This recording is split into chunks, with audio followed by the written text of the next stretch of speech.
Hi friends, in this video I'm going to give you 5 tips to keep your code short and sweet.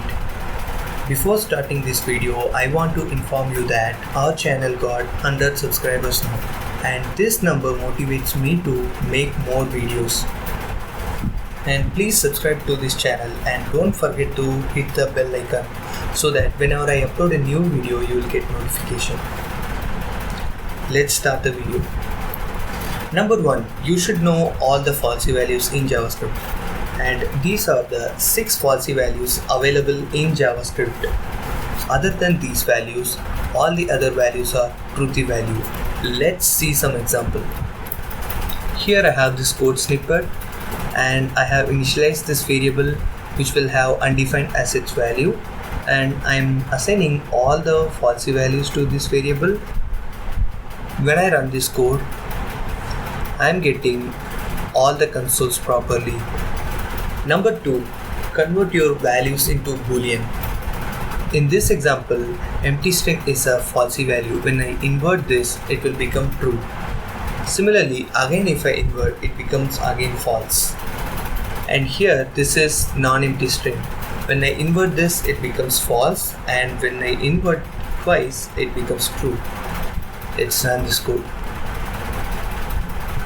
Number 3, ES6 single line arrow function. If a function has only one line of code, then you can minimize it with arrow function. In this example, this is the normal function I have written, which returns a plus b. And when you use arrow function, if it has only one line of code, you no need to write return statement, and also you no need to add the flower brackets. Number 4, else part can be skipped. When you have this kind of code, inside if part and else part, if you are returning some value, we can get rid of this else part. This will reduce your code and you can eliminate the else part.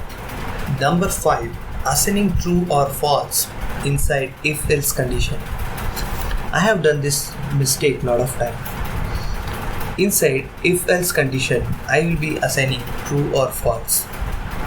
We can reduce this code into this because this statement is going to return us true or false. And we are at the end of this video and it's assignment time. I have given some code snippet. Using those 5 tips, reduce this code and share it in the comment section. If you like this video, hit the like button and subscribe to this channel, and don't forget to share with your friends. Thank you.